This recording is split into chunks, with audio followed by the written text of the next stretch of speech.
మురళీ నాయక్ మా అక్క కొడుకు, మా మేనల్లుడు. తనకి చిన్నప్పటి నుంచి చదువు ఫస్ట్ స్టాండర్డ్ నుంచి ఆర్మీ ఉద్యోగం వచ్చేంత వరకు మేము బాగా సహకరించాము. తను జమ్మూ కాశ్మీర్ బార్డర్లో ఉద్యోగం చేస్తున్నాడు. తనకు మొదటిగా ఉద్యోగం వచ్చినప్పుడు నాసిక్లో తను ట్రైనింగ్ తీసుకున్నాడు 6 months. నాసిక్లో ట్రైనింగ్ అయిన తర్వాత అస్సాంకి జాబ్ పోస్టింగ్ ఇచ్చారనమాట. అస్సాంలో 1 year జాబ్ చేశాడు. ఆ అస్సాంలో 1 year జాబ్ చేసిన తర్వాత మళ్ళా పంజాబ్కి ట్రాన్స్ఫర్ చేశారనమాట.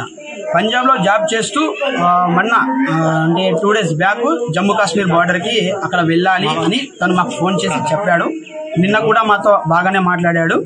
తను ఒకటే, ఈ ఉద్యోగం వద్దురా అన్న కూడా తను ఒక్కటే మాట అన్నాడు, చస్తే నేను దేశం కోసం చేస్తాను, నేను చచ్చిపోయినప్పుడు నా బాడీ మీద భారతదేశపు జెండా కప్పాలి అని ఫస్ట్ నుంచే తను ఈ మాట వాళ్ళ అమ్మ నాన్నకు చెప్పాడు. వాళ్ళ అమ్మ వాళ్ళ నాన్న ఎంత ఫోకస్ చేసినా ఈ ఉద్యోగం వద్దురా, మనకి ఏదో కూలీ నాలి చేసుకొని బతుకుందాము అని అన్నారు. మా అక్క మా మావ ఒక చిన్న బీద ఫ్యామిలీ సార్. వాళ్ళు కూలీ నాలి చేసుకునే వాళ్ళు. అలాంటి కొడుకు ఒక ఉద్యోగంలో వెళ్ళి వాళ్ళని బాగా చూసుకునే వాళ్ళు ఒక కొడుకు ఉద్యోగంలో ఉండి వాళ్ళను చూస్తూ సాక్కునేవాడు. అలాగే తను దేశం కోసం పోరాడి చనిపోయినందుకు చాలా సంతోషంగా ఆనందంగా ఉంది. కానీ ఒక చిన్న విషయము, తను ఎప్పుడు మేము మర్చిపోలేము. తను మా హృదయాల్లో ఎప్పటికీ ఉంటాడు.